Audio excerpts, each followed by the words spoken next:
Hello everyone, welcome to my channel. I am here to help you today. I know you use this video to fall asleep, so before that, like the video and subscribe to the channel. Also, where are you from and what time are you watching? Now get comfortable and relax. Case 1. In June 2002, a match was made on the South Wales Police DNA database that would end a 29-year search for answers. Investigators of the Landersea team had finally unmasked a potential suspect as the Saturday Night Strangler, a local man who was suspected of committing the rapes and murders of 3 young women. The story of the Landersea killer would begin in July 1973 with the death of a young hitchhiker, Sandra Newton. This crime would go unsolved, along with 2 more murders in September 1973. In their hunt for this vicious killer, detectives interviewed scores of suspects, and with the help of a psychological profiler, they slowly whittled down their list of thousands of suspects to just several hundred. But ultimately, their efforts came to a dead end. With advances in DNA technology in the late 1990s, police were finally able to search for the killer by using his genetic fingerprint left at the crime scene, and the pursuit of justice resulted in one of the biggest police investigations in Welsh history. On a relatively warm sunny day in May 2002, a large group of people gathered on a steep Welsh hillside at Port Talbot's Goitre Cemetery. But these were not mourners attending a funeral. They were an exhumation team, consisting of forensic archaeologists, forensic dentists, scientists, pathologists, and policemen. A large blue tent was erected over the grave of Joseph Capin, and as dusk fell, the digging started. The weather soon turned sharply cold, and a storm broke. Heavy rain came lashed down, thunder cracked, and streaks of lightning split the sky. Although it was a ghoulish task, the group were hoping to extract dead man's DNA and match it to the Saturday Night Strangler, Wales' first documented serial killer. As twilight had finally fallen after a long day of digging, the team of detectives and forensic experts hunched around the large newly made hole in the ground as the dirt-covered coffin was slowly brought to the surface. As ominous flashes lit up the night sky, one man looked at the other and muttered, "Looks like he doesn't want to come up." The hunting ground of a killer. In September 1973, 2 young friends, 16-year-old Geraldine Hughes and her best mate Pauline Floyd, meet at the popular Top Rank nightclub in Swansea, South Wales. With songs by Mark Bolan playing to the crowd, the dance floor is packed. Located on the floor above, Roger Moore is playing James Bond in Live and Let Die to a large crowd of cinema-goers. Known as The Rank, this nightclub is the most popular spot for youngsters of the time, one of the swankiest discos in South Wales, that drew huge crowds from miles around. But that night, Saturday, September 15th, something was different. Among those having a good time at the Rank that evening was one man who had other thoughts in his mind besides dancing and frolicking. But no one there would have known his intentions, or that he was a sexual predator. Hidden in plain sight, with his shoulder-length hair and sideburns, he was indistinguishable from all the other would-be male suitors. This was a time, long before the term serial killer was even known, and little was understood about the criminal mind. As the young man stood there, it is possible he had already picked out Geraldine, a bubbly teenage girl wearing a white mini-dress with a big laugh, and her friend, Pauline, a quiet girl of just 5'4", who liked to wear rings on her fingers and green nail varnish. On that fateful night, the 2 young girls faced an awkward journey home. They lived 7 miles away in the neighboring villages of Landersea and Skewen. There were no buses at 1 a.m. when the disco ended, and taxis were an expensive luxury. Few people had cars back then. Pauline and Geraldine both worked in a sewing factory and earned £16 a week. A taxi at the time was £4. In order to get where they needed to go, the young girls hitchhiked, something that many others did. Although the cinema billboard illuminates light into the wet Swansea night, it would soon be extinguished by government order. The country was in the grip of an energy crisis, with a war in the Middle East sending oil prices soaring, as well as miners on strike, resulting in coal reserves that were soon starting to deplete. All across Britain, street lights, advertising signs, and cinema billboards are turned off in a desperate attempt to stave off power cuts. As the girls sheltered at a bus stop in the spitting rain, just a few hundred yards from the club in the direction of home, a passing motorist observed a white car swerve to the side of the road and pick the girls up. As Philip O'Connor sat at the next set of traffic lights, the white car draws alongside. He glances over and sees both girls in the front seat chatting away to the driver. He is able to catch a glimpse of the man, sporting bushy hair and a mustache. However, most of his face is hidden behind the girls. Pauline and Geraldine both worked in a sewing factory and earned 16 pounds a week. A taxi at the time was 4 quid. In order to get where they needed to go, the young girls hitchhiked, something that many others did. Although the cinema billboard illuminates light into the wet Swansea night, it would soon be extinguished by government order. The country was in the grip of an energy crisis, with a war in the Middle East sending oil prices soaring, as well as miners on strike, resulting in coal reserves that were soon starting to deplete. All across Britain, street lights, advertising signs and cinema billboards are turned off in a desperate attempt to stave off power cuts. As the girls sheltered at a bus stop in the spitting rain, just a few hundred yards from the club in the direction of home, a passing motorist observed a white car swerve to the side of the road and pick the girls up. As Philip O'Connor sat at the next set of traffic lights, the white car draws alongside. He glances over and sees both girls in the front seat chatting away to the driver. He is able to catch a glimpse of the man, sporting bushy hair and a mustache. However, most of his face is hidden behind the girls. A large police murder inquiry was launched, and a team of more than 150 detectives was swiftly assembled. It would prove to be the biggest murder investigation in Welsh history. The crime scene at Landersea lies in the center of the heavily populated South Wales industrial area, the landscape of which is dominated by steel plants, flaring oil refineries, and deep-water docks. The main towns of Swansea, Port Talbot, and Neath are easily accessible and just minutes away along the M4. Police learned from passing motorists that a white car, soon to be identified as an Austin 1100, was seen parked at the entrance to the cops between 1:45 a.m. and 2:15 a.m. on that Sunday morning. It was likely this was the killer's car, but none of the eyewitnesses saw the number plate. The motor vehicle provided a potential link to another murder that occurred 3 months earlier. On July 15, 1973, 16-year-old hitchhiker Sandra Newton was found strangled, her body dumped close to a local disused colliery. Like the other victims, Sandra had been raped and strangled, with the killer seeing the hem of her chiffon skirt to choke the life out of her. She was last seen walking home from a nightclub in the neighboring village of Britton Ferry after a Saturday night out. Subsequent investigations learned that an Austin 1100 had been going like the clappers in the area around the time of the murder. The papers soon came up with a sensationalized nickname for the killer, calling him the Saturday Night Strangler. The police investigation, led by Chief Superintendent Ray Allen, set up a murder room in Skewen Police Station. With no computers to compile information, the team instead rely on a complex manual card index system, as well as a wall-sized white board known as a graticule, which was divided into tiny squares in which individual inquiries or actions are listed and then crossed off when completed. In an effort to warn the public about the dangers of hitchhiking, police print up a poster that reads, "Danger, thumbing lifts has LED 2 murder, don't." Barbara Williams, a close friend of Pauline and Geraldine, recalls there were police, dogs, panda cars, going round all the time everywhere. No one walked the streets. My mother would not let me out of her sight. It could have been the milkman, the postman. A flurry of tips, reports, accusations, and false leads poured into the murder room. As a result, the inquiry was soon drowning in the very paperwork it had requested. The strongest lead came from the eyewitness motorists who provided the type of car seen at the crime scene, that of a white Austin 1100.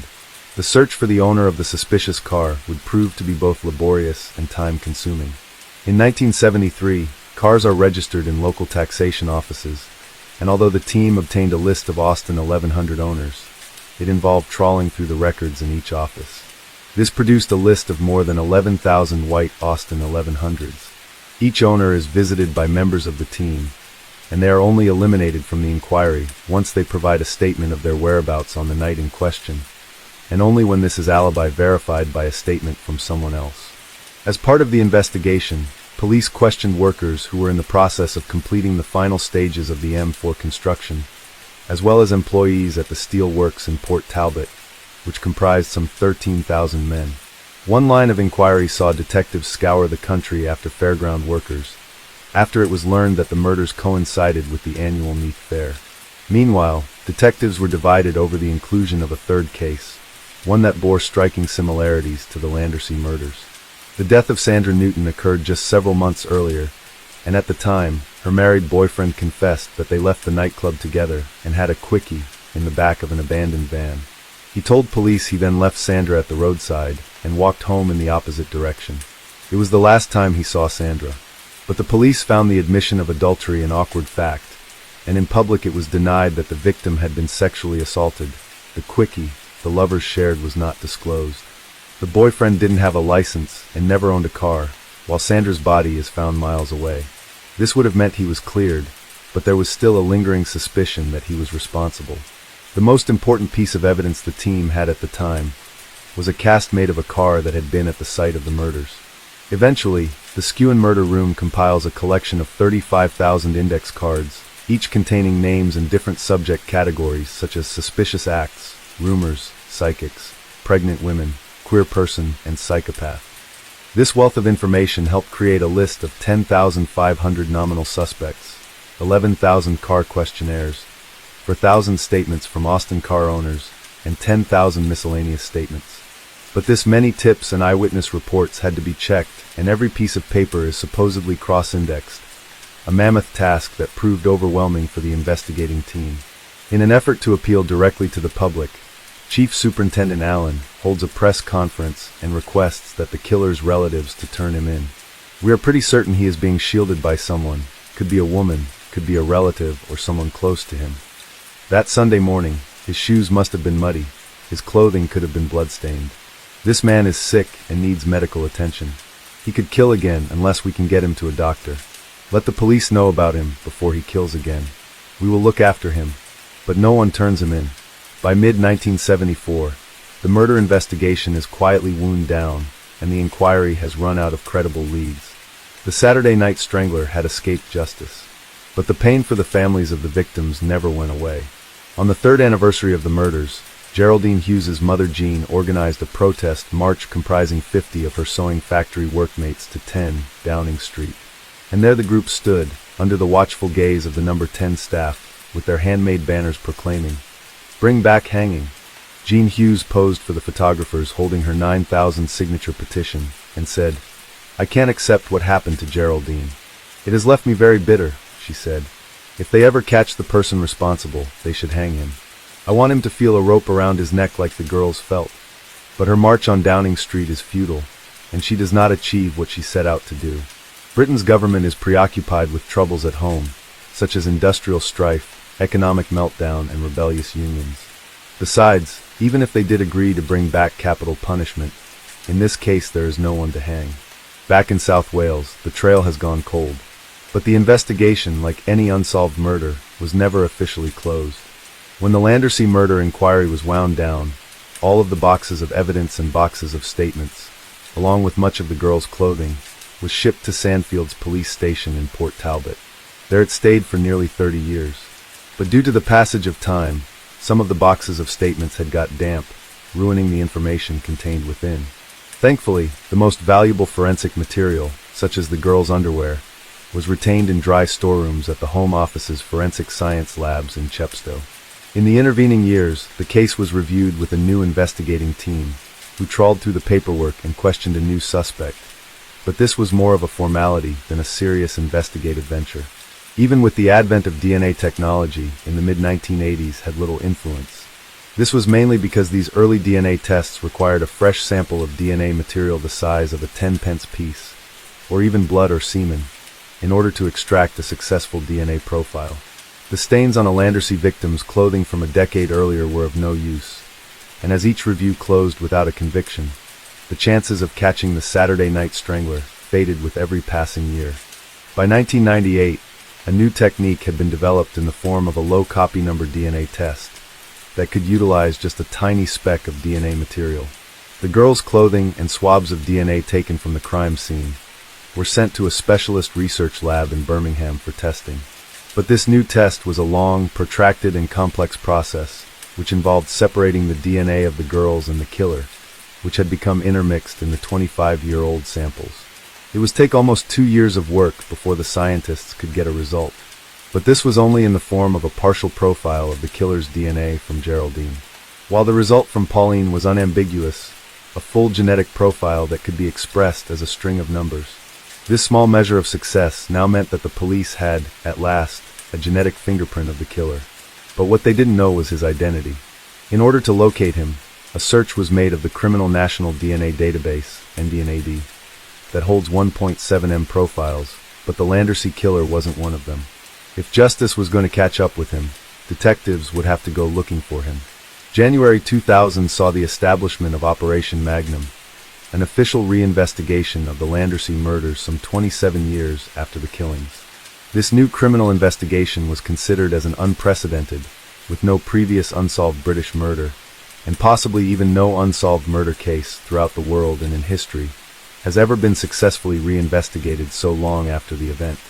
The Magnum team was considerably smaller than previous investigation squads, and comprised only of Detective Chief Inspector Paul Bethel, described as a gregarious hulk of a man, and two aging detectives, both of whom were 30-year veterans close to retirement, Geraint Bale and Phil Rees. The new team under Bethel reassembled the Landersea murder room in a rundown police station in the village of Ponterdau, an area close to the murder scenes, and their Rees and Bale set to work. Their plan was to DNA swab those suspects considered as most likely offenders, and then match their DNA to the Landersea killer's profile. This meant they had to compile a list of just 500 suspects, because Bethel had a budget for just 500 swabs, by first combing through every piece of paper and rule out those least likely from the 35,000 names in the files. It was during this comprehensive search that the team uncovered a number of unsolved rapes in the Neath area. There was little information on these attacks, and no DNA evidence because the women's clothing had been destroyed. But it was noticed that 2 of these rapes, carried out in the months prior to the 1973 murders, bore a strong similarity to the Landersea killings. Much like the Saturday Night Strangler, this balaclaved rapist used ropes to subdue his victims after lying in wait, then grabbing them from behind and punching or threatening them into submission. "Don't scream or struggle, or I'll kill you," he told the women. As he bound their hands, he asked, "Are you a virgin?" Each woman was then raped vaginally and anally. Victims recalled few details about the rapist, but some remembered that he wore an anorak, had a mustache, and smelled strongly of tobacco. At the end of their ordeal, he would masturbate as his victim lay naked on the ground. "Don't open your eyes. I'm going to have a cigarette and think about whether I'm going to kill you or not," he told one victim. Bethel's team now wondered if the Neath rapist and the Landersea murderer the same man, and if so, could they unmask him by using evidence from the rapes? The Operation Magnum detectives decided to draw one investigative tool that their 1973 colleagues didn't have, that of psychological profiling. The benefit of criminal profiling is something that has benefited criminal investigations and led to the apprehension of a suspect. The Landersea team were hoping they could make use of this technique and called in Rupert Heritage, former chief of the Behavioral Science Unit of Surrey Police, to draw up a 14-point profile. The profile created by Heritage predicted that the killer would be white, aged in his late 20s to mid-30s, and would have a history of minor property crime. It was likely he would have come to the attention of the police as a juvenile at around age 12, and was likely to live in the Neath area, where the rapes were committed. It was highly probable that their suspect was a violent individual, with a history of assaults and possibly animal cruelty. He would come from a broken family background, in the form of an absent father, was unskilled in low-paying employment, and had a troubled marriage. It's likely he would collect weapons and have solo sports interests. Using this profile as the basis of their investigation, the Magnum team began eliminating names from their list of 35,000 potential suspects. Rees and Bale spent 8 long months locked away in the file room working through the list, knowing that the smallest bureaucratic misfiling could mean missing out on the chance to catch the killer. "No one outside the team ever believed we would get a detection from this," says Rees. Bethel explained, "It was like throwing a dice for 2 years. Perhaps he, the killer, was not in that room. Why could it not have been a traveling Scotsman, a Swede on a boat in Swansea docks that night who sailed away the next day?" Eventually the massive list of names was whittled down to just 500, and then Rees and Bale began trying to locate the men on the list. This proved yet another logistical nightmare. In the intervening years, much could have changed in the lives of these possible suspects. 30 years was, after all, half a lifetime. People marry, move home, emigrate abroad, and change their name. The homes where they lived at the time of the murders could have knocked down, the streets redeveloped and rebuilt, or they may have died. Firstly, the 500 nominal suspects were prioritized into 5 groups. The first 50 swabs were of witnesses, relatives, stepfathers, boyfriends, anyone who had featured prominently in the initial inquiry. After them came ordinary criminal suspects. They then used several different methods in trying to track down these men, such as DVLA records, the passport office, and tax and criminal records to find addresses all over, some even as far away as New Zealand.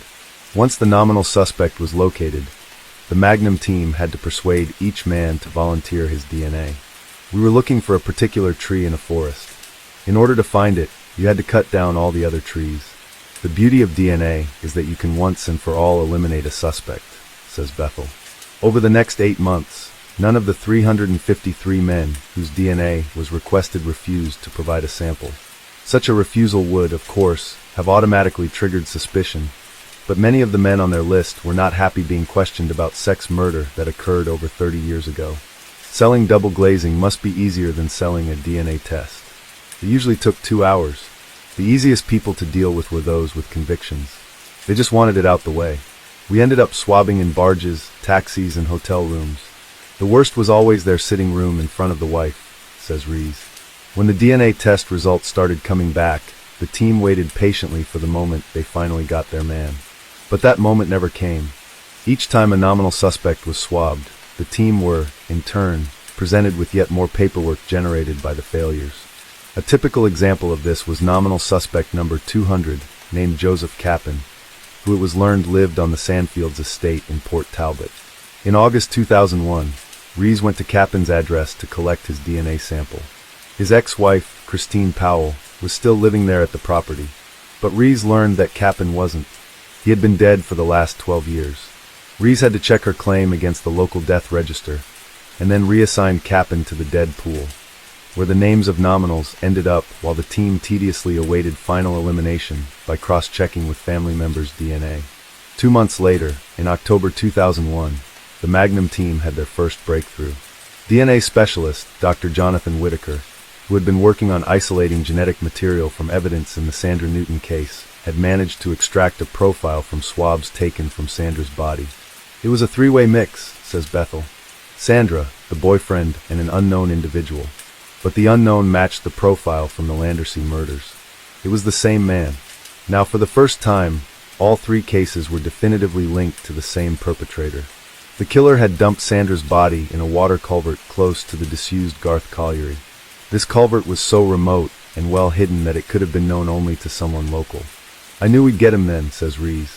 We knew he was living locally. He was someone who must have been spoken to, and he had an 1100. The team were one step closer to catching their man, but they still didn't have that important piece of the investigative puzzle. Then, in October 2001, Whitaker came up with an ingenious way of unmasking the killer. This case happened in 1973. The offender could have had children, he said. Was it possible that there was a relative of the offender on the database? It was his understanding that because people inherit DNA from their parents, and in turn pass on 50% of that DNA to our offspring. Whitaker believed that because he had the killer's DNA profile, he also had 50% of the killer's children's DNA. If he could locate the killer's children, he would find the Saturday Night Strangler. Much like the suspect list, this would once again prove to be another laborious process of elimination. However, this time, Whitaker had the advances of computer technology at his fingertips to delete thousands of names with the touch of a button. He starting with all the profiles submitted to NDNAD by the South Wales Police, and then started searching for a version of the killer's profile. Whitaker was able to eliminate non-related profiles at each stage of a 10-step process, thereby reducing the list of 22,000 possible suspects to just 100 names. These were the men whose genetic profiles were closely related to the Landersea killer.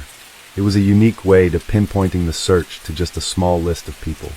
We were looking for a father and getting to him by his son, says Whitaker. One of the names among this list of 100 was that of Paul Capin, a convicted car thief. His name proved very familiar to detectives. Paul Capin would only have been 7 years old when the Landersea killings took place, but that fact that there were 2 Capins in the files was just too much of a coincidence. Joseph Capin was now the number 1 suspect. The only problem was that he had been dead for the past 12 years. Rees and Bale returned to Sandfields and asked if Christine Powell and her daughter Deborah would volunteer DNA samples. The results took 2 weeks to process. I was sitting at my desk in the Ponardal murder room, when the call came through from the forensic scientist, Colin Dark, says Bethel. He was going on about a partial match in the DNA banding. And I said, "What are you telling me?" He said, "I think you've got your man." It was a strange feeling, very emotional. I don't get excited or overwhelmed, not after all these years. But I really did get a lump in my throat. By subtracting Powell's DNA from her sons and daughters, the forensic scientists hoped to be able to recreate most of Joseph Kappan's DNA. What they eventually ended up with was a 3/4 profile of Kappan that was identical to that of the Landersea killer. According to the DNA, Kappan was the killer. However, the investigators had to be 100% sure he was their man before they went public and notified the families of the victims. I needed to be able to tell the victims' families, "The man in the grave is the man who killed your daughters. He's a serial killer." I wanted to be bloody sure that he was in that grave, says Bethel. On December 24, 2001, Bethel made an application to then Home Secretary David Blunkett to exhume the remains of his suspect. This was to be a historical first for this type of method for identifying a criminal. Kappan would be the first serial killer ever to be pulled from the grave to confirm his guilt. He was buried in Goitre Cemetery on the outskirts of Port Talbot, the graves of which were perched on a steep Welsh hillside. Kappan shared the family grave with his stepfather Clementi Proietti and grandfather Joseph Herbert, with his coffin being sandwiched in the middle.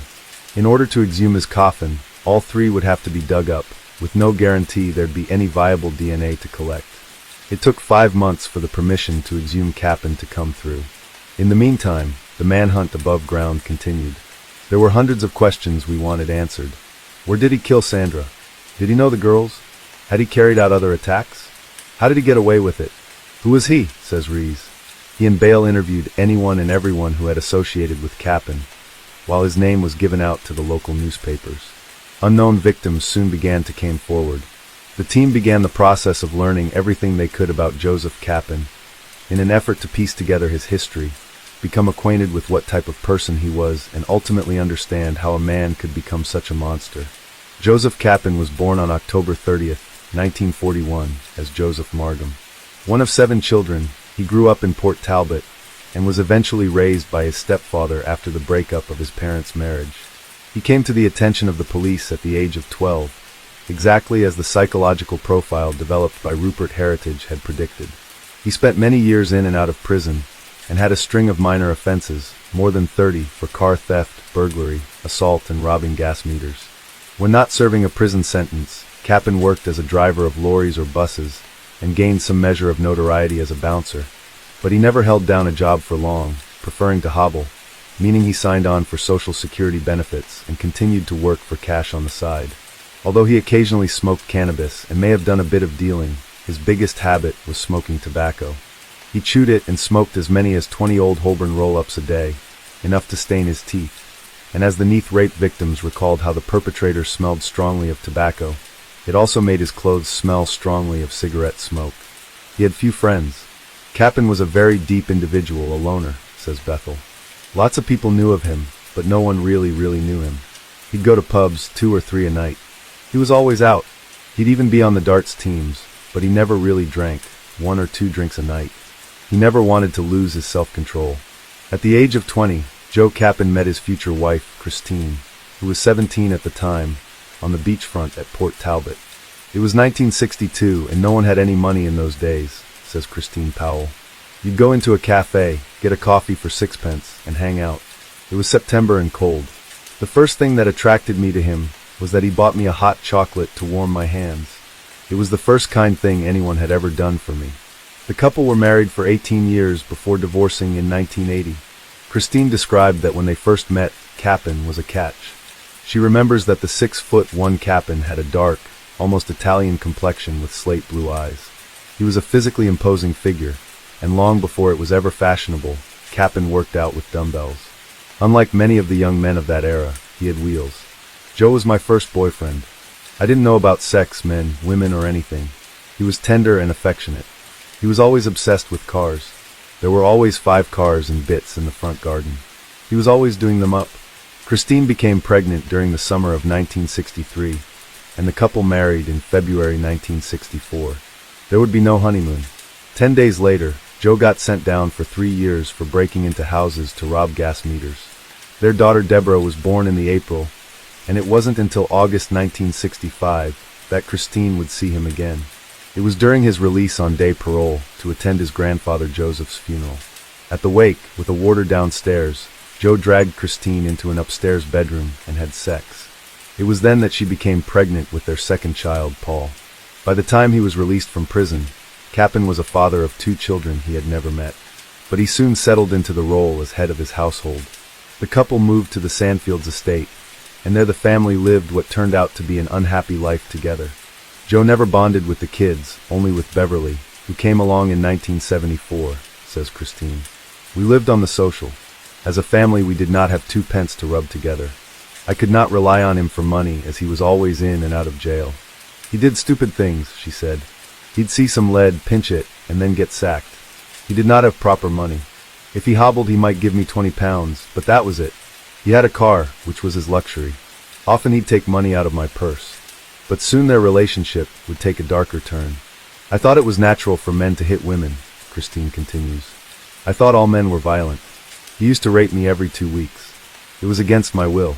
I never wanted it. Joe would say, come on, and then he would insist on his conjugal rights. The couple fought frequently, and when police weren't knocking his door to ask about some unsolved burglary, they were often called around to calm things down. We never had an argument unless I was drinking, says Christine. I'd play our One Shirley Bassey record over and over. If he dared tell me to turn it down, I'd start. And then he'd hit out. But in the 1970s, police didn't interfere in domestic troubles, and Christine would never press charges. As per Rupert Heritage's profile, Capin enjoyed hobbies that were solo interests. The rearing of canaries, tropical fish, and greyhounds. One of the greyhounds became a family pet. His son Paul recalled when he was younger that one day, as his father was exercising the dog on the local beach, he decided it was too old. Joe picked up a wire and strangled the dog in front of his terrified son. It wasn't the first time Paul had bore witness to his father's unpredictable manner and vicious temper. In another alarming incident, he forced Deborah and Paul, both then under the age of 10, to wander the streets searching for fig roll biscuits to replace the ones they had eaten. It was 11 o'clock at night and pouring down with rain. It was clear to investigators that Capin ruled his family by terror, much as he had done with his victims in the short amount of time spent with them. Capin's name had first been provided to the original murder team back in 1973. It was a retired Port Talbot detective, Elwyn Whedon, who had given Capin's name to detectives. Capin was a bouncer in nightclubs, says Whedon. He was a man of violent disposition, a Fagin-like character who sought out boys and girls to commit crimes on his behalf. I first met him at a youth club, where he threw a boy down some stairs. There were no injuries, but you felt Capin was capable of anything, and I knew he had an Austin 1100. Upon receiving Whedon's tip, detectives from the murder team visited Capin on October 13, 1973, almost a month after the murders. But owing to an alibi, he was swiftly placed amongst those vetted and discounted. In his statement, Capin claimed to have returned from Meath Fair at around 9:30 p.m. on the Saturday, and then spent the rest of the evening looking after my canaries until about 10:45 p.m., when myself and my wife went to bed. I got up the next morning at 10:30 a.m. During the interview, Christine, who was sitting on the sofa beside him, had concurred. I alibied him, but I always did whenever the police came knocking. You learn to do it without thinking. On such and such a night he was with me, officer. I couldn't see him doing that. I cannot imagine him doing that to a child. I never saw any signs of an unusual interest in young girls, she said. But unknown to his wife, Capin regularly pursued teenage girls. Working as a bouncer, Capin came into contact with young girls. It was his thrill to go with younger girls even when he was 43, says Rees. If he had a girl, he paraded her around for show, to show his mates. In bed it was always regular sex, no violence, nothing out of the ordinary. In his other work as a driver on local buses, Capin would use his rest breaks on the village green at Landersea to try to chat up girls. He was a sexual predator, says Bethel. He always carried a weapon, a knife, and he had the ligature ready at Landersea. With him there is always predatory intent combined with arrogance. He was cocky, confident, not afraid to carry out crimes in his own backyard where the risk of being identified was always high. With his first killing, that of Sandra Newton, his arrogance was there for all to see when Capin made little attempt to hide the body. Kappen began his assaults on women, all unknown to police at the time, in the early 1960s. Sometime in 1964, he attacked a 15-year-old schoolgirl as she was walking in the Sandfields estate. He followed closely behind, and as they entered a half-built house, he threw her to the ground and jumped on her. But when the girl screamed, he got up and ran away. There were further incidents involving young girls. In February 1973, a man resembling Kappen, driving in Austin, picked up two female hitchhikers near Neath. As they neared their drop-off point, the man continued driving and took them to an isolated road, with one girl was in the front and the other in the back seat. The attacker stopped the car and told them, "I know you want it." The girl in the front seat was grabbed by the man who started pawing her breasts. The girl in the back seat reached forward to intervene, but he swung back his fist and punched her in the face. By this time, both girls were screaming and tried to escape, but found the car doors were locked from the inside. Luckily, the girl in the back had long nails and was able to grab the stub of the door lock and pull it up, opening the door, allowing her to pull open the front passenger door from the outside. Because of the screaming, the occupants of a nearby house were woken up and turned on their lights, and this is when the attacker fled. This attempted double rape was never reported to police because one of the girls thought she'd get in trouble with her father, a church warden. The attacker was almost certainly Kappen, and his next victim, Sandra Newton, would not be so fortunate. Towards the end of his life, Joe Kappen was suffering with lung cancer. After leaving Christine, he became involved with Sandra Wyatt, a local barmaid, and together they set up home on the nearby Baglon housing estate. Then in his 40s, Kappen hardly left the house, according to Wyatt. He was diagnosed with cancer in 1988, and his body literally wasted away. By the end, the once strapping Kappen was forced to use a wheelchair. He died on June 17, 1990, at the age of 49. He died never having been brought to justice for his crimes, but soon it was about to catch up with Joe Kappen. By May 15, 2002, the exhumation team, consisting of pathologists, forensic archaeologists, scientists, forensic dentists, and policemen, were ready to begin their work. Over Kappen's grave was erected a large blue tent, and the digging started as dusk fell. After the first coffin, that of Kappen's stepfather, had been raised, the weather turned sharply cold and a storm broke. It had previously been a fine day. The heavens opened in thunder and lightning started, the like of which I have never seen, says Bethel. It was literally at the moment we came across the coffin of Kappen.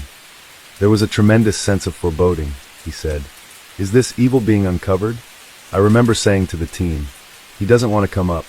The coffins, all intact, were taken to a local mortuary and opened.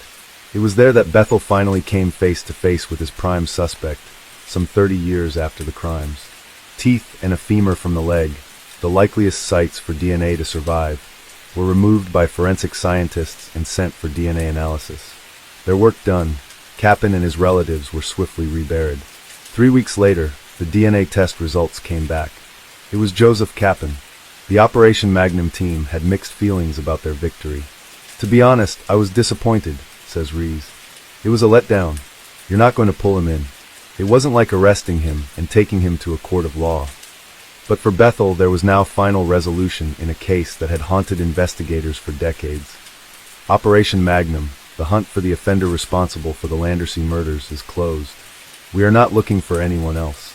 But there were still many unanswered questions, such as how Joe Kappen had managed to slip through the net during the original investigation. Just how did Joseph Kappen get away with the crimes he committed during the 1960s and 70s? It was obvious there were oversights during the initial investigation. The most damaging was a small but telling inconsistency in his story.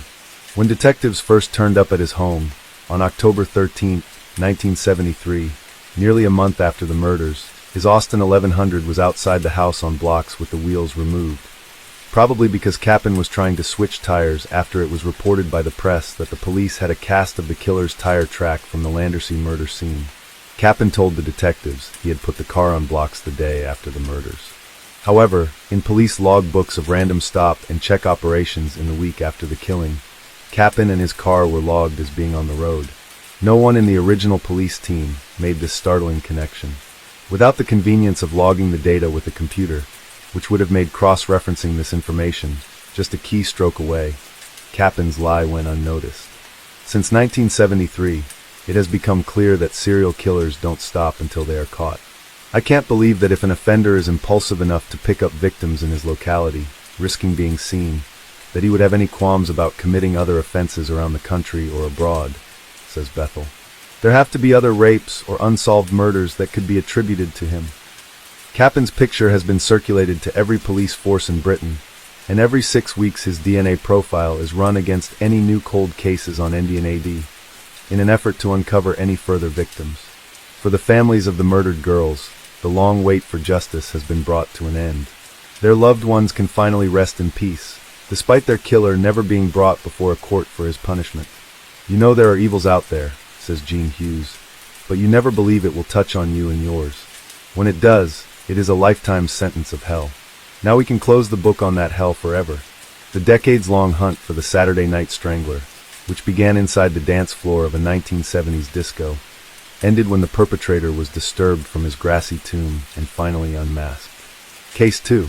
In June 1997, officers of the Suma Police Department in the Japanese city of Kobe arrested a teenage boy named Shinichiro Azuma on suspicion of murder, in what would prove to be one of the most bizarre homicide cases in Japanese criminal history. Almost a month previously, the decapitated body of a young boy was found outside a local elementary school, along with a handwritten note in red pen, in which the killer, who identified himself as Sakakibara, promised more murders. The style of writing was reminiscent of a serial killer who terrorized the American city of San Francisco over 2 decades previously. The case that reminded Japanese authorities of a killer who communicated with police was the infamous Zodiac Killer, who continues to remain unidentified. When 14-year-old Sakakibara was arrested, he confessed to a second murder committed in March 1997. The young killer's identity was kept secret owing to his young age, and he was referred to as Boya by the press. Sent to a young reformatory for treatment, he was released in 2004. The subsequent controversy surrounding the seriousness of his crimes as well as his early release would lead to calls for him to be sent to prison. When the San Francisco Zodiac Killer began his reign of terror against the residents of the Bay Area, few could have believed that these crimes would go unsolved. The Zodiac case both terrified and fascinated in equal measure, and received national and international attention. In the 1990s, a copycat killer emerged in New York. The Zodiac 2 murdered 3 and wounded 6 people.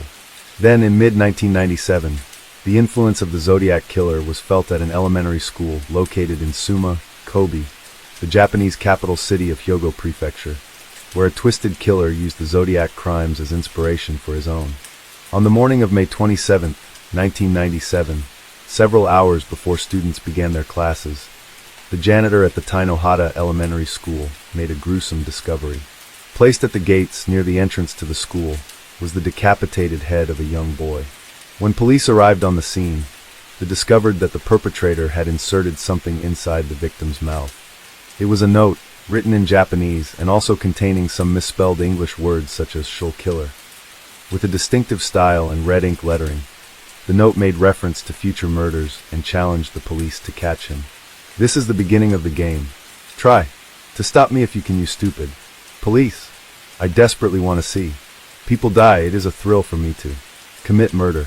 A bloody judgment is needed for the years of great bitterness. The note identified the perpetrator by the name Sakakibara, and Japanese detectives familiar with the American Zodiac suspected that the killer had taken inspiration from the unsolved serial murder case.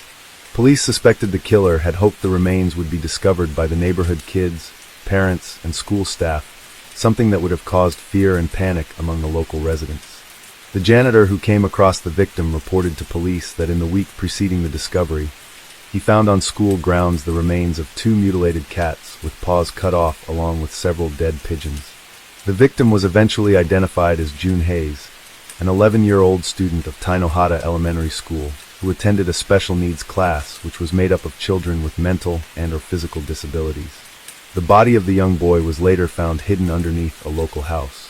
From the autopsy, it appeared the killer had strangled June to death and then removed his head with some type of instrument, possibly a saw.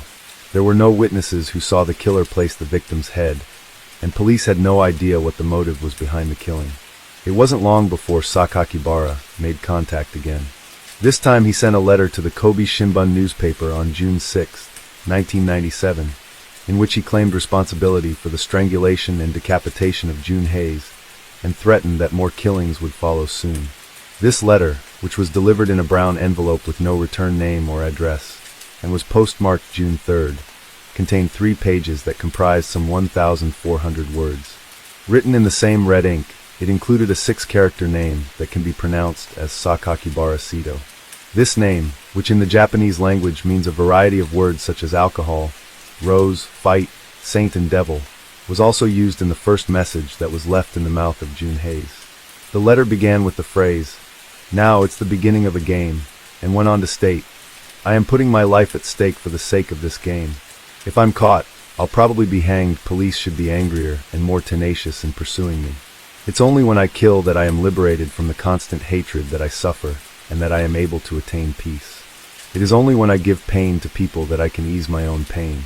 The letter also made mention of the Japanese educational system, calling it compulsory education that formed me, an invisible person. It appeared that Sakakibara wanted more attention towards himself and recognition for his crimes, something that he intended would cause panic in the community.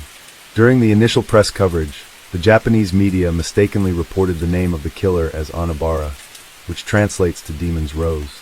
However, the killer insisted his alias was as he gave it, Sakakibara Sito. Infuriated by this mix-up, Sakakibara sent another letter to the station. He wrote to the station threatening, "From now on, if you misread my name or spoil my mood, I will kill 3 vegetables a week.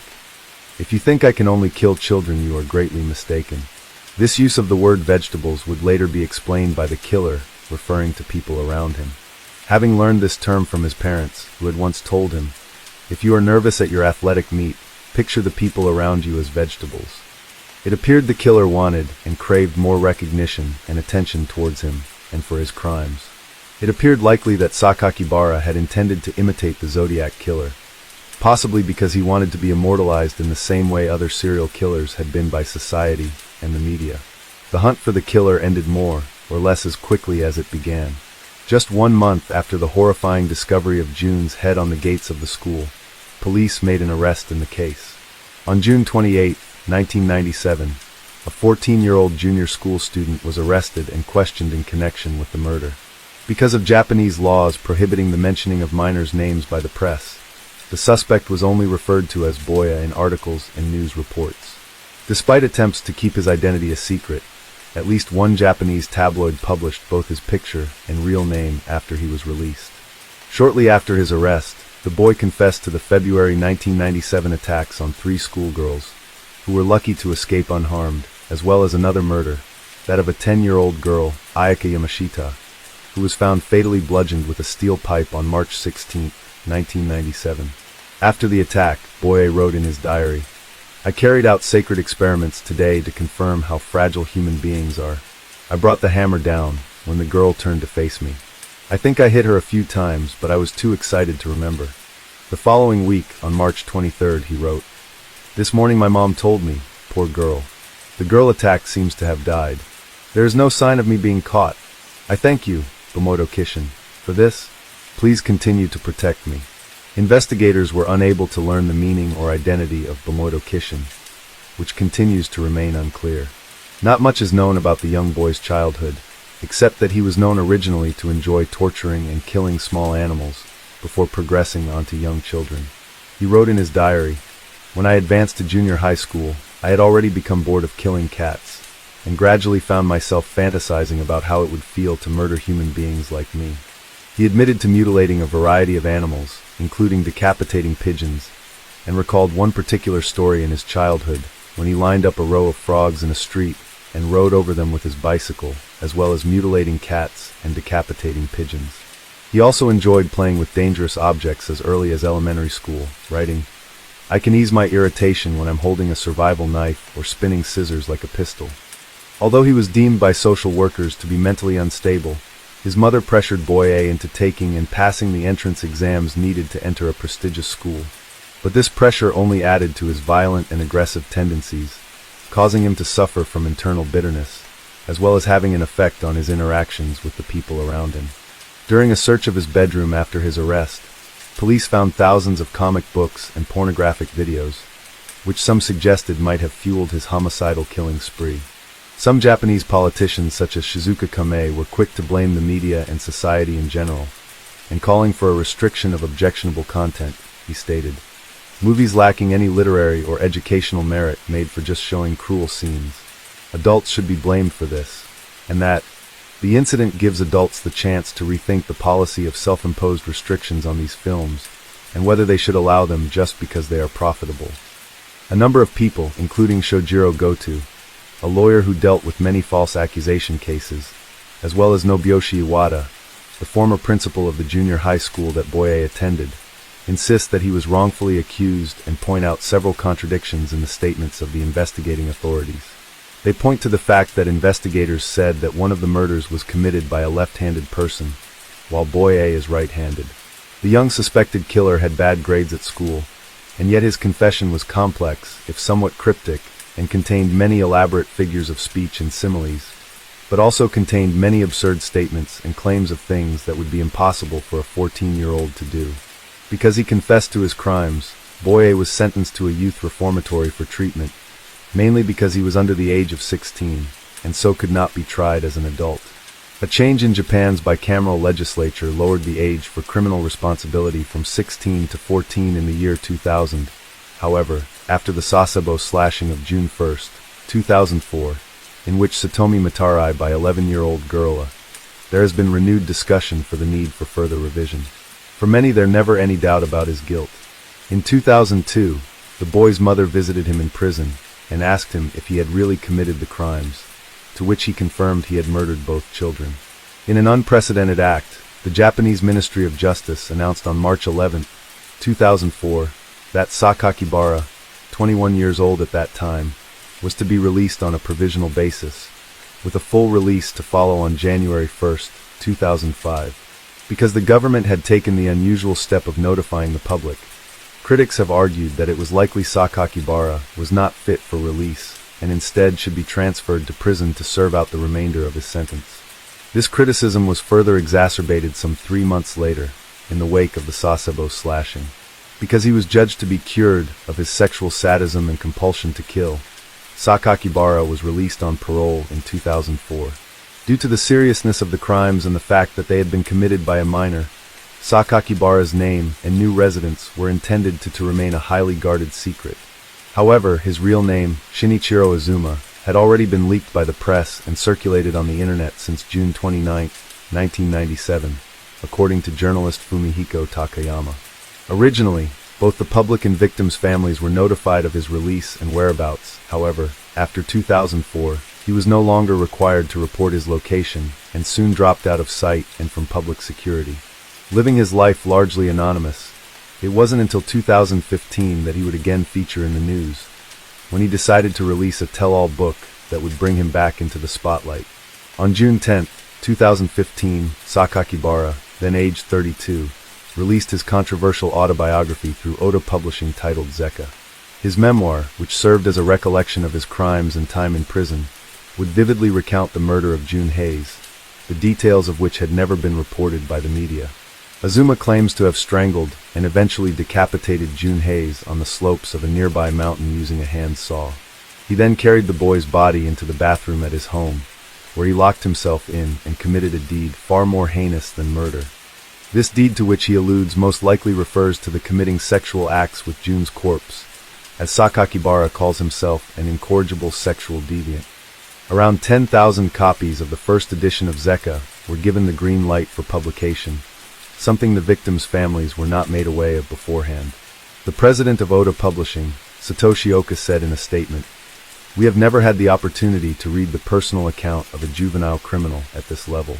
Although I understand this book will receive a great deal of criticism, I believe that the book details events that speak to issues of juvenile criminal accountability still relevant today." The families of the victims, specifically June Hayes' family, along with many advocates for the victims, had objected to and attempted to keep Zeka from being published, but ultimately the book was released. Despite one bookstore chain refusing to stock the book, it became an instant success and quickly reached the top of Japanese bestseller lists. The royalties from the sale of the book were to be paid to Sakakibara, something which only contributed to the outrage from the families of the victims. It was reported that Sakakibara, who is still referred to as Boya by the media and in legal documents, sent a personal note of apology attached to a copy of the copy, which he intended to be delivered to members of the bereaved families of his victims. It was reported that he now realizes the gravity of the crimes he committed as a teenager. Mamoru Hayes, the father of June Hayes, issued a statement in which he said, "I don't know if the murderer of our child published this book to further extend out endless suffering. It shows he doesn't really feel bad about doing what he did. I wish this book would be pulled immediately and that no more copies be printed." Several months later, Sakakibara set up a vanity website in which he posted bizarre photoshopped images of a nude male, whom he suggested were of himself. In response to these controversies, the tabloid newspaper Shuken Post decided to publicize Sakakibara's real, Shinichiro Azuma, along with his occupation at the time and his location. Soon afterwards, he once again faded from the public eye, despite the heinous crimes he committed, and it seems he has continued to live a normal life.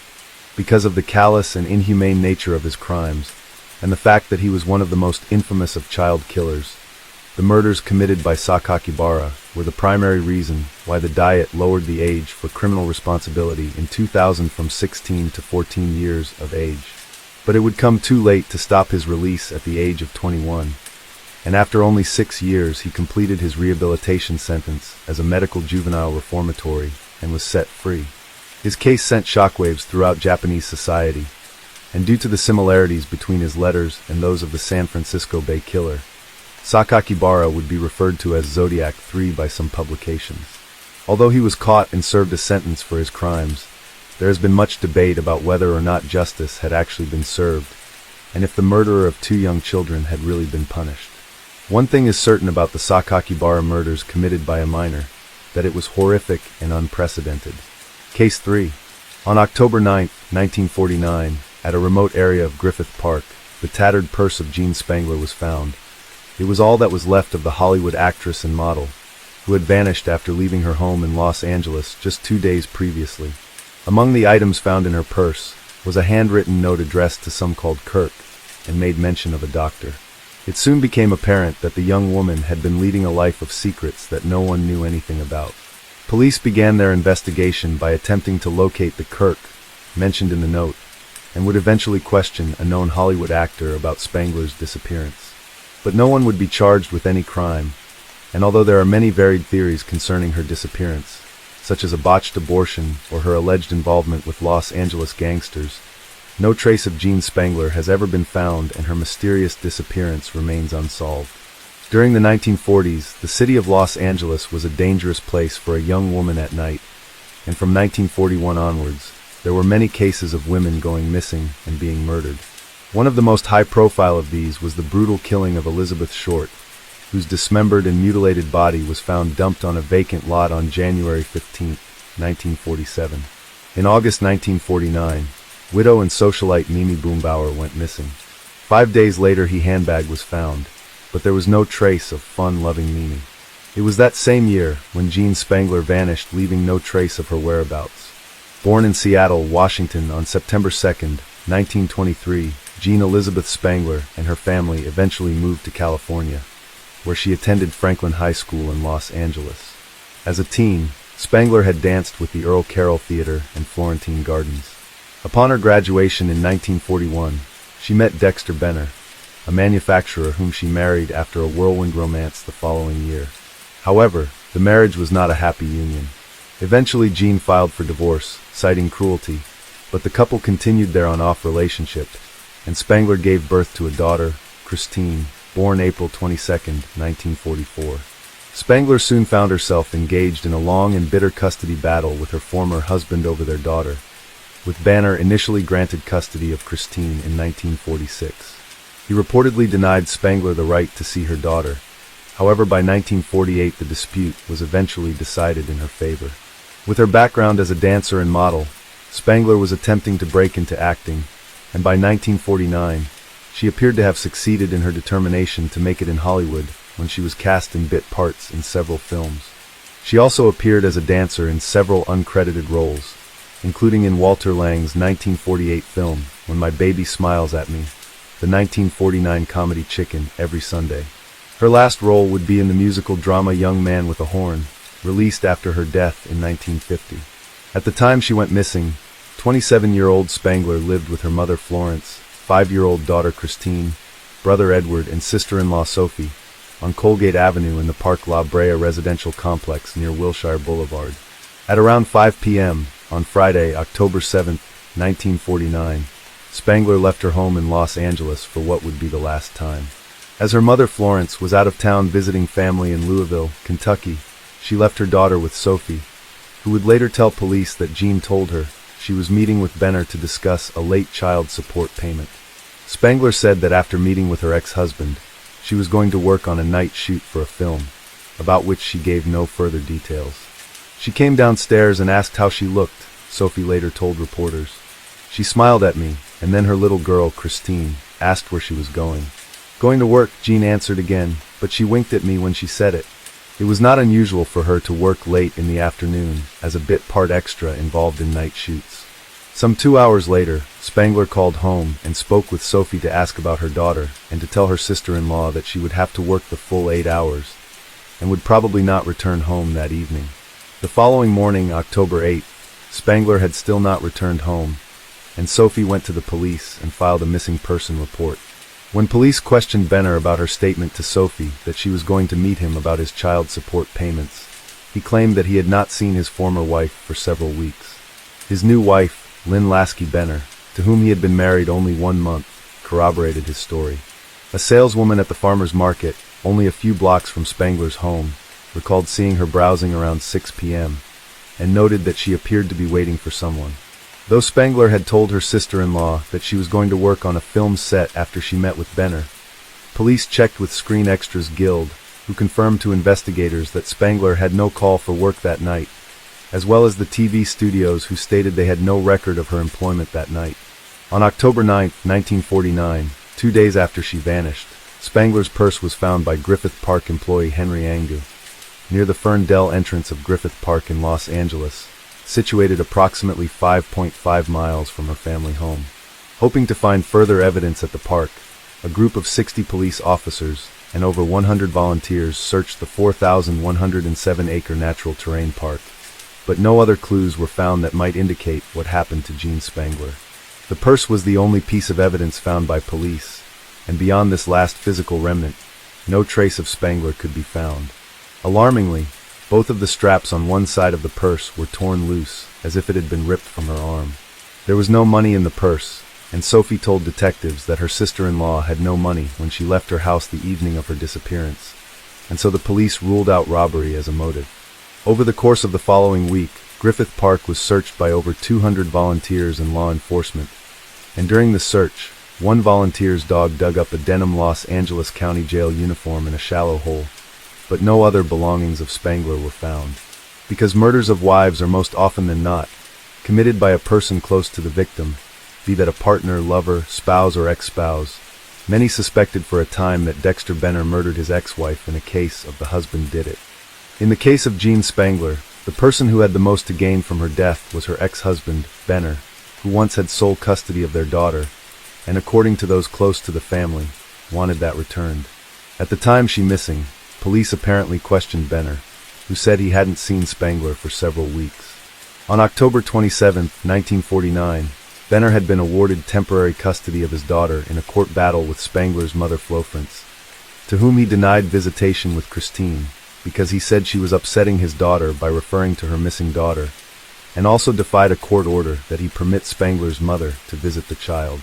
When he was ordered to serve 15 days in jail for being in contempt of court, the remarried Benner fled Los Angeles with his daughter, later settling in Florida. Once Benner was cleared as a person of interest, investigators moved on to other suspects, but with little evidence surrounding her death, there were few clues as to whom might have caused her disappearance. At the time she missing, police apparently questioned Benner, who said he hadn't seen Spangler for several weeks.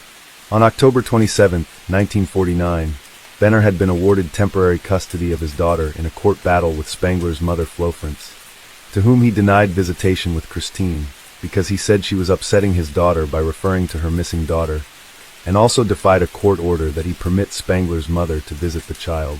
When he was ordered to serve 15 days in jail for being in contempt of court, the remarried Benner fled Los Angeles with his daughter, later settling in Florida. Once Benner was cleared as a person of interest, investigators moved on to other suspects, but with little evidence surrounding her death, there were few clues as to whom might have caused her disappearance. Attempts were made to locate the Dr. Scott referenced in the note, but Spangler's sister-in-law did not recognize the name. At a press conference, Detective Lieutenant Harry Didion did confirm the existence of a physician named Scott, explaining that he was known to Miss Spangler and her coterie of nightclubbing friends. However, police questioned every doctor with the last name Scott in Los Angeles, but none of them had a patient with the last name Spangler or Benner, her married name. The Scott identified in her life was an abusive man she called Scotty, who had been an Army Air Corps lieutenant with whom Spangler had once been involved with, but it was unknown if that was his surname or a nickname. Spangler had allegedly had an affair with the man while her husband was overseas, and told a friend that Scotty had threatened her when she left him. But according to her lawyer, she had not seen him since 1945. With regards to the mysterious Kirk mentioned in Spangler's note, police were equally baffled. When Spangler's mother, Florence, returned to Los Angeles, she told police that someone named Kirk had picked up Jean at her house twice but stayed in his car and did not come in. The only other Kirk was possibly the best-known movie star in the country. With Hollywood film sets, parties and the nightclubs, a wide variety of individuals are all brought together and in and out of Spangler's life. Investigators believed that if they looked most closely at her working relationships, romances and interactions, it might give an insight into any potential motives, as well as opportunities for committing murder. At the time she disappeared, Spangler had recently completed filming a bit part in the film Young Man with a horn starring Kirk Douglas. This soon led to public speculation that he was the Kirk mentioned in the note found in her purse. Upon reading about the discovery of the note, Douglas spoke with police over the phone while vacationing in Palm Springs and denied that he knew Spangler. On October 12, 1949, Douglas gave a formal press statement in which he said, "I told Detective Chief Thad Brown that I didn't remember the girl or the name until a friend recalled it was she who worked as an extra in a scene with me in my picture Young Man with a Horn." Douglas was quoted in the October 13, 1949 issue of the San Bernardino Sun as saying, "Then I recalled that she was a tall girl in a green dress. I talked and kidded with her a bit on the set, but I never saw her before or after that and have never been out with her." Throughout his career, rumors persisted that Kirk Douglas had raped aspiring actress Natalie Wood, who was 16 years old at the time, during an audition at the Chateau Marmont during the summer of 1955. The alleged attack went on for hours and was described as brutal and violent.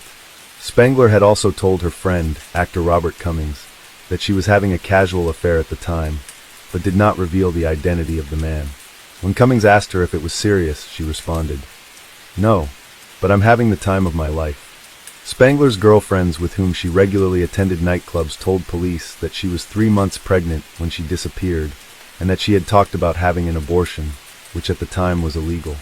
Witnesses, who frequented the same nightclubs and bars as Spangler, told police they had heard of a former medical student known as Doc, who performed abortions for money, but this individual could not be located, nor could investigators prove that he existed. The theory that Spangler disappeared under circumstances related to a botched abortion attempt was investigated by the Los Angeles Police Department, as well as a potential connection to the series of murders that had occurred in the Los Angeles area. Spangler's mother begged the media to help find her daughter and offered a $1,000 reward to anyone with information about her whereabouts. The disappearance has remained an unsolved missing persons case and was never officially designated a homicide. At the time, some newspapers reported that Spangler was feared to be one of several female victims in a series of killings in Los Angeles, potentially linked to the Black Dahlia murder in 1947. Retired LAPD Detective Rick Jackson worked the case during his many years on the force, largely because of his interest in its possible connection to the Black Dahlia murder. Although there was no formal case file on Spangler's disappearance, Jackson kept a notebook he made of documents related to the case. His former partner, Detective Elizabeth Camacho, confirmed that no case file remains. "Forensically, I don't think anything was ever uncovered," she said, noting that a murder report was never filed. It was always a suspicious missing person case. Because the disappearance was classified as such, any and all existing evidence was likely discarded over the past decades, including the purse, which Jackson claims he never saw outside of in photographs. Former LAPD homicide detective Steve Hodel has claimed that his father, the deceased Dr. George Hodel, was responsible for the disappearance of Jean Spangler, as well as a series of other murders throughout Los Angeles. In his book Black Dahlia Avenger, Hodel put forward his theory that his father had committed the brutal 1947 slaying of Elizabeth Short, as well as the murders of Jean French in 1947 and Gladys Kern in 1948, along with several others and Jean Spangler. Her purse, the only piece of evidence in the case, was found approximately a quarter of a mile from Dr. Hodel's residence, the Franklin House, in the Los Feliz neighborhood of Los Angeles. Hodel also recalls how his half-brother Duncan once said, "I remember one of the girls Dad was dating back then was a drop-dead gorgeous actress by the name of Jean." It is the theory of Steve Hodel that his father was with Spangler on the night of her disappearance, and believes she may have made the mistake of threatening to reveal what she knew or suspected of him to the police. Jean Spangler was last seen in public at a Hollywood restaurant, arguing with a man whose description matched that of George Hodel.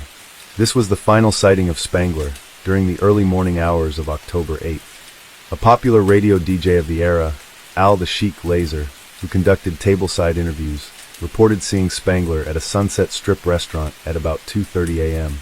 She appeared to be arguing with two men, and when Laser approached the table, the men waved him away. Similarly, the proprietor of the restaurant, Terry Taylor, also reported seeing Spangler earlier that evening, at a front table with a man he described as a clean-cut fellow about 30 or 35. This incident occurred on October 7, 1949, just 1 week before Hodel was formally arraigned on felony charges that could see him serve decades in prison. Dr. Hodel's arrest resulted from the accusation he had molested and impregnated his 14-year-old daughter, Tamar Hodel, after which she claimed she was given a back-alley abortion.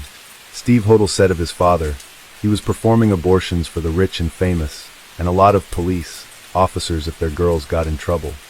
He believes the mysterious Dr. Scott was another member of his father's abortion ring, which was headed by a Dr. Audrain and made up of physicians who paid hush money to the police. Hodel contends that the LAPD of the 1940s was the real-life LA Confidential back then. A station attendant named Art Rogers told police that on the same evening Spangler had been seen at a Hollywood restaurant. He saw a man and a woman matching Spangler's description who came to the gas station that night near the Sunset Strip. The man bought gas and Rogers the couple were headed to Fresno, but as they drove off, the woman, who shrank down in the passenger seat, cried out, "Have the police follow this car." Rogers called police, but by the time they were on the scene, the vehicle and its occupants were long gone. Hodel believes it was his father who was spotted with Spangler. He fits the description of the man spotted with her, and he drove a 1936 black Packard sedan resembling the one Rogers described. This same vehicle also matches descriptions of cars seen leaving the Elizabeth Short crime scene in 1947. At the time, the Los Angeles Examiner printed a map with the headline "Black Sedan Hunted in LA as Death Car." It is the firm conviction of Steve Hodel that it was his father who was seen with Spangler the night she went missing. "It's my belief she started dating Dad either late September or early October," he said. In his pursuit of the truth about his father, Hodel was given clearance to search the Franklin house in 2012 in an attempt to locate forensic evidence. A trained dog indicated the smell of human remains in the basement and the slope behind the house, and soil samples recovered identified the presence of human remains in the soil. During the 1940s, the mobster Mickey Cohen held a tight grip over the criminal underworld in Los Angeles. Investigators explored the theory that Spangler's disappearance was related to Los Angeles gangsters with whom she purportedly was associated. She was known to have worked for a time as a dancer at Florentine Gardens, a nightclub owned by Mark Hansen and Nils Thor Granlund. Incidentally, Hansen was considered a suspect in the murder of Elizabeth Short, and was known to have been the last person to have spoken with her in the days leading up to her brutal death. It was Spangler's acquaintance with Hansen that might have led to an association with various mob affiliates, including bootlegger and gambling entrepreneur Anthony Cornero Stralla and Mickey Cohen, a violent gangster who worked on behalf of Al Capone's Chicago outfit and Bugsy Siegel. It's been alleged that Spangler had been seen with Little Davy Ogle, an associate of Cohen's, in Palm Springs, as well as in Las Vegas, Nevada with Ogle and Frank Nicoli, another Cohen associate. In September 1949, Nicoli disappeared after having been indicted on conspiracy charges. On October 9, 1949, 2 days after Spangler went missing, Ogle disappeared. This led police to investigate the possibility that Spangler and Ogle, who was also under indictment for conspiracy, had fled to avoid prosecution. Thomas Ellery Evans, a gangster and acquaintance of Ogle, was interrogated by police during their investigation. In April 1950, Spangler's sister Betsy testified that neither she nor her sister were ever acquainted with Ogle, Cohen, or any of his associates. That same year, a customs agent in El Paso, Texas reported seeing Ogle and a woman who looked like Spangler in a local hotel. The hotel clerk identified Spangler from a photograph, but neither Ogle nor Spangler's names appeared on the hotel register. Because her life and career were tragically cut short, Jean Spangler never quite reached that level of success she craved in Hollywood. A young and talented woman, an aspiring starlet, who sought fame and fortune, but instead found her name immortalized through tragedy. The LAPD continued the search and circulated Spangler's picture for several years, and she is still listed as a missing person, and the LAPD has not closed the case. Until evidence is uncovered that reveals exactly what happened to her and why she went missing, the disappearance of Jean Spangler will continue to haunt the City of Angels. Case 4. In October 1975, the Canadian slasher film Black Christmas was released in Toronto cinemas for the Halloween season. Directed by Bob Clark, the story involves a group of sorority sisters who receive threatening phone calls and are one by one stalked and murdered by a deranged maniac during the Christmas holidays. Upon its release, the film received mixed reviews and performed poorly at the box office, but in the decades since has enjoyed renewed interest and a much-deserved critical reappraisal. Black Christmas is considered one of the earliest slasher films that went on to influence many other cult movie franchises. Inspired by an old urban legend which dates back to the 1960s about a teenaged girl babysitting children who is continually harassed by a stalker, and in some versions of the tale, is murdered by the unseen prowler, Black Christmas was, however, based on a real-life incident from Montreal, Quebec, during the Second World War. Originally developed by Canadian screenwriter Roy Moore, under the title Stop Me, Black Christmas found inspiration from the urban legend known as the Babysitter and the Man Upstairs, which had become widespread by the 1970s. The tale had originated in the 1960s and revolves around a teenaged girl babysitting children who receives telephone calls from a stalker who continually asks her to check the children. This basic story had been adapted numerous times, and it itself based on the March 1950 murder of 13-year-old babysitter Janet Christman, who was brutally murdered and sexually assaulted by an unknown killer. Moore had also been inspired when writing his screenplay by a crime that happened in November 1943. In a quiet and leafy suburb of Westmount in Montreal, and family was bludgeoned by a maniac intent on killing the entire family. When police arrived, alerted by a survivor, Mrs. Webster was found beaten to death at the hands of her teenaged son. The young boy, George Webster, had also used a baseball bat to beat his two younger siblings, as well as a visiting Australian woman. At the time, the case received little coverage, owing to the ongoing conflict throughout the world, and was quickly forgotten by most. The film's producers ordered a rewrite of the original screenplay, in order to give it a university setting, and several alterations were made by Clark to the dialogue, who thought it was too much of a straightforward slasher film, and incorporated some humorous elements to give it more light-hearted moments. Filming began in 1973 on a budget of $620,000. Olivia Hussey was cast as the main character Jess, who considered it a wise career choice and accepted the role after being told by a psychic that she would make a film in Canada that would earn a great deal of money. Based on his performance in the sci-fi epic 2001, A Space Odyssey, Keir Dullea was cast as Peter, the boyfriend of Jess. In supporting role, Margot Kidder played Barb, one of the sorority sisters, alongside John Saxton, who played Lieutenant Ken Fuller. For the part of the film's antagonist, Italian-American actor Nick Mancuso was cast as one of the main voices for the phone call sequences. In order to experience Mancuso as the deranged character of Billy, Clark had him sit in a chair facing away from him during the audition, so as not to see the actor's face. The film opens with an unseen man climbing the exterior of a sorority house, where a Christmas party is being held, whereupon he enters the attic unseen. Inside the house phone rings and is answered by Jess, played by Olivia Hussey. She discovers it is an obscene phone call from a person who has called before. She calls to the other sorority girls, who all listen as the caller rants in strange voices. Lick it, lick it, lick it. Let me lick your pretty pinky cunt. Barb, one of the sorority girls played by Margot Kidder, insults the caller, who in turn promises, I'm going to kill you. A younger student, Claire Harrison, suggests that the caller could be dangerous and says, I really don't think you should provoke somebody like that, Barb. Claire then replies, oh listen, this guy is minor league. In the city, I get 2 of those a day. Claire then returns to her bedroom, where the intruder suffocates her with a plastic dress bag and moves her body to the attic. When the telephone rings again, it is Peter, the boyfriend of Jess, and the two agreed to talk in person the following day. The following morning, Mr. Harrison, played by James Edmund, arrives at the Pi Kappa Sigma sorority house to pick up his daughter, but she fails to show. He talks with Mrs. McHenry, the house mother, who tells him Claire is most likely at the fraternity common room, and he agrees to drive her there. Jess meets with Peter and explains that she is pregnant but planning to get an abortion. This angers Peter, and they agree to discuss it later. Later that evening, the telephone rings once more, answered again by Jess. The caller shouts out the name Billy, and then talks in different voices while referring to Agnes and Billy.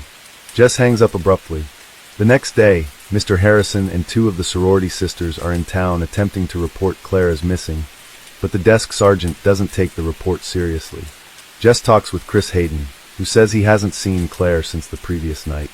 At the police station, Chris and Jess learn that a young local girl has also vanished while walking home from school. Back at the sorority house, after telling a drunken and argumentative Barb to go to bed, Mr. Harrison, Chris, Jess, and Phil go outside to help search for the missing girl. The police have organized a search of the park for the 2 missing girls, comprising of several dozen locals under the direction of Lieutenant Ken Fuller, played by John Saxon. Meanwhile, the house mother, Mrs. McHenry, enters the attic in search of Claude the cat and discovers Claire's body. The killer, hidden from view, throws a crane hook into her face, hanging and killing her, before manically trashing the attic in a rage. In the park, members of the search party find the missing girl's disfigured body. Back at the sorority house, Jess answers another obscene phone call, with the caller wailing and whimpering, "Please stop me," and screams the name Billy again. "I know what you did, Billy, filthy Billy."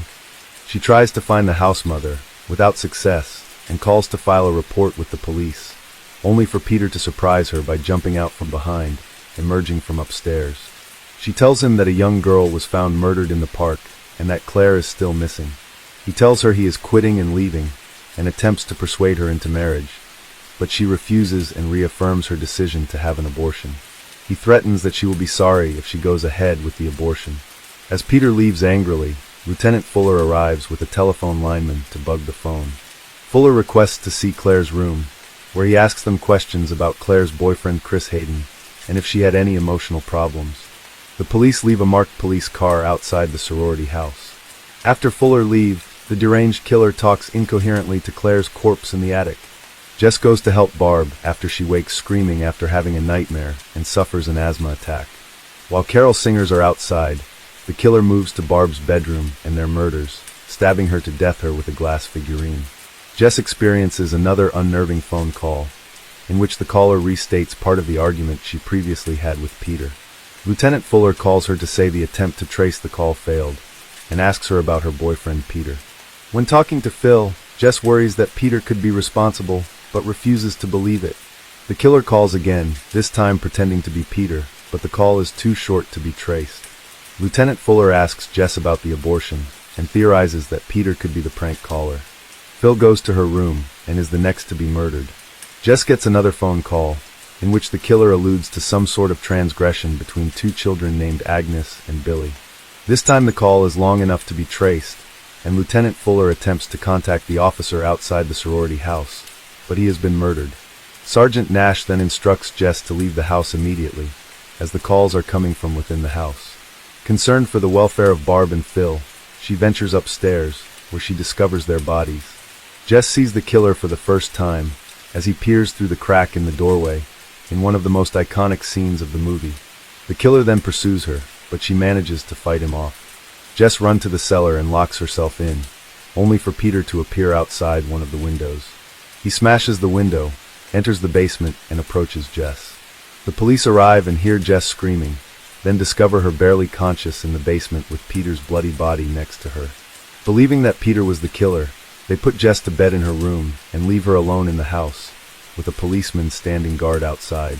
Reports arrive, and Lieutenant Fuller refuses to give any details of what went on at the sorority house.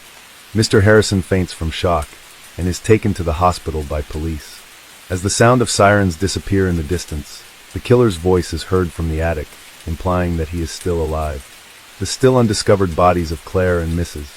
McHenry are seen through the attic window before the house's telephone begins to ring, leaving both Jess' fate ambiguous and the identity of the killer a mystery. The film debuted in October 1974 in Toronto, Canada. In the United States, the film originally screened in July 1975 in Virginia under the title Silent Night, Evil Night, which had been initially changed by the film's distributor Warner Bros., thinking it would mislead audiences into believing the film was a blaxploitation movie. The film later screened in October 1975 in New York and Chicago, as well as several theaters in Los Angeles. Owing to poor takings, the film was pulled from cinemas in December 1975. Although it opened to mixed reviews, the film eventually earned around $4.1 million internationally. Upon its release, the movie garnered some negative reviews that focused on the story, with one review calling it slow-paced, while another referred to it as a routine shocker. The lack of a conclusion of the story was cited by many as the reason why audiences did not enjoy the film, with one reviewer stating, "It may well be that the makers simply couldn't figure out how to end it." The film's writers have since explained that they never intended for the killer's identity to be revealed, and intentionally omitted it in an effort to make him more frightening. Neither the character nor his portrayers were ever listed in the end credits, and as a result, fans of the film began referring to the killer as Billy, with director Bob Clark himself using the name when referring to the character during interviews. As such, the character of Billy has become a faceless killer, and by making him more enigmatic, it allows the audience